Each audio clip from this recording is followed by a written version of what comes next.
candidate de la saison 2 des Traîtres du M6, l'antiquaire Caroline Margeridon avait assuré à la production qu'elle ne participerait pas à l'émission si deux conditions n'étaient pas réunies.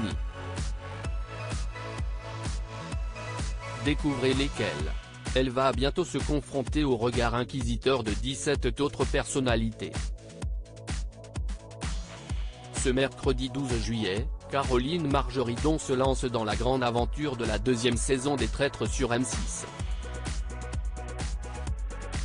Face à Jean Lassalle, Claude Dartois, Koh-Lanta, ou encore Nathalie Marquet-Pernot et son fils Tom, l'antiquaire de 56 ans va tout faire pour prouver qu'elle est une loyale, alors qu'elle est peut-être en réalité une traîtresse.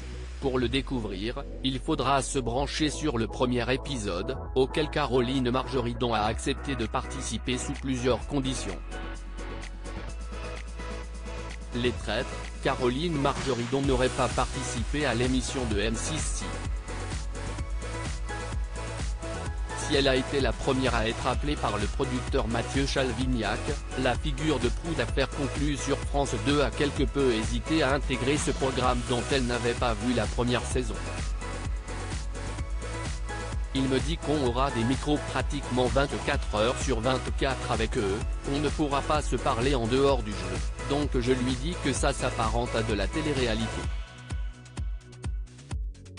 Mais il arrive à me convaincre, explique-t-elle tout en précisant que l'une de ces deux conditions concerne justement un rapprochement avec la télé-réalité, un genre dont elle a horreur. S'il y avait des candidats de télé-réalité dans le casting, je ne ferais pas l'émission. C'était clair, assure la grande amie de Sophie Davant. Les Traîtres, Caroline Margeridon a demandé à avoir un objet normalement interdit pendant le tournage. La deuxième exigence de Caroline Margeridon concernait son lien avec ses enfants, Alexandre et Victoire, âgés de 25 et 24 ans. On n'avait pas le droit d'avoir notre téléphone portable. Dans mon contrat, j'avais inscrit que je voulais mon téléphone parce que je suis tout le temps connecté à mes deux enfants. Si jamais il y a un problème, si est toujours moi qui l'appelle.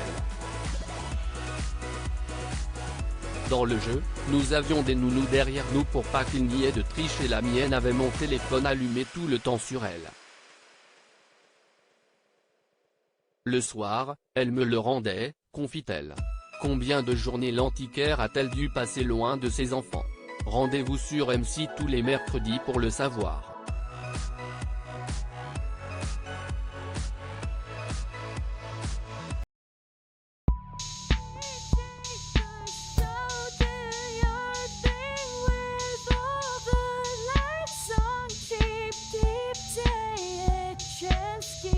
Keep day a chance.